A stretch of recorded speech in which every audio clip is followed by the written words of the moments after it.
Campak adalah salah satu penyakit menular yang kita tahu. Satu orang dapat menginfeksi antara 12 hingga 18 orang. Angka itu disebut angka reproduksi dasar suatu penyakit atau R0. Ilmuwan menggunakannya untuk menjelaskan seberapa menularnya suatu penyakit. Zika, ia memiliki R0 hingga 6,6, sangat menular. Flu musiman, sedikit lebih dari 1. Dan COVID-19, penyakit yang disebabkan virus corona, hanya sekitar 2. Perbedaan itu antara flu dan COVID-19 tampaknya tidak begitu besar, terutama ketika Anda melihatnya berdampingan.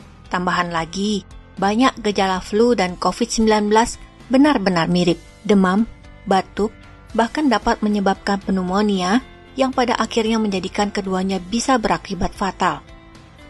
Jadi anggapan bahwa COVID-19 dan flu adalah serupa merupakan anggapan yang umum dan terus terang dapat dimengerti.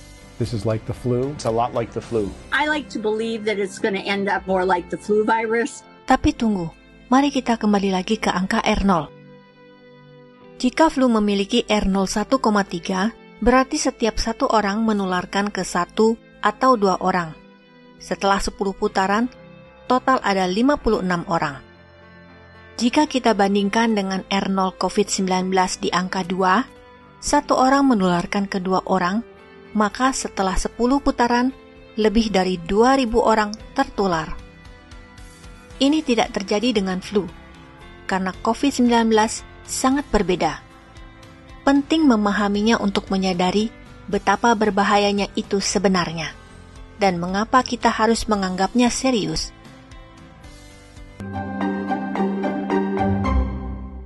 Perbedaan besar pertama antara COVID-19 dan flu adalah berapa lama ia menyebabkan Anda merasa sakit. Sejak terinfeksi COVID-19, biasanya butuh waktu 5 hari sebelum Anda merasakan gejalanya. Tapi bisa juga lebih lama, yaitu 12 hingga 14 hari.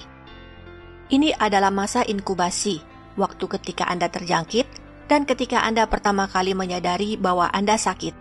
Menurut ilmuwan, Anda bisa menular selama periode ini. Flu, sebagai perbandingan, memiliki masa inkubasi rata-rata hanya 2 hari. Ketika terjangkit, Anda segera merasa sakit, dan Anda tahu Anda menular.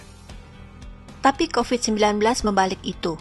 Anda bisa menular dan menyebarkannya selama beberapa hari hingga 2 minggu. Bahkan sebelum Anda sadar bahwa Anda sakit, dan itu mengarah pada perbedaan besar berikutnya. Di musim flu, selalu ada sejumlah orang dalam populasi yang sudah kebal terhadap flu. Itu bisa terjadi karena mereka sudah disuntik flu, atau mungkin karena mereka sudah pernah terserang flu, dan itu membatasi penyebaran virus.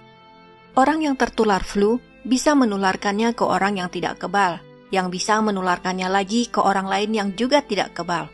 Itu sebabnya ilmuwan dan dokter mendesak kita untuk mendapatkan suntikan flu. Jika cukup banyak orang memiliki kekebalan, mereka dapat menjadi pelindung agar virus tidak menjangkau orang lain.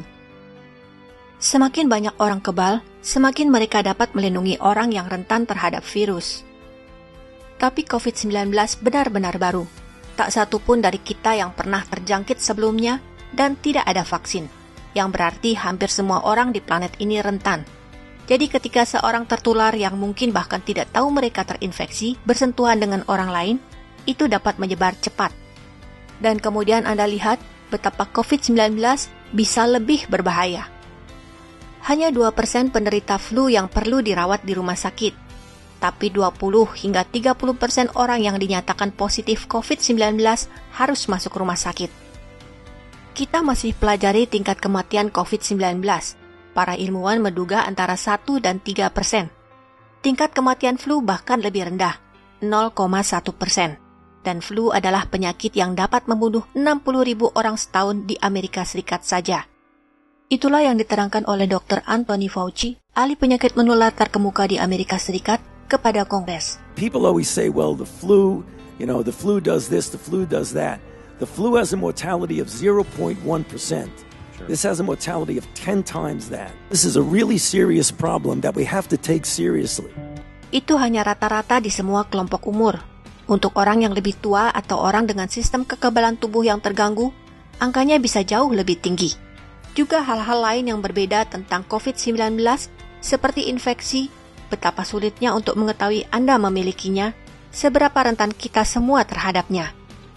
Perkiraannya bervariasi, tetapi beberapa ilmuwan telah memperingatkan bahwa antara 20 dan 60% populasi dunia dapat terinfeksi virus tersebut.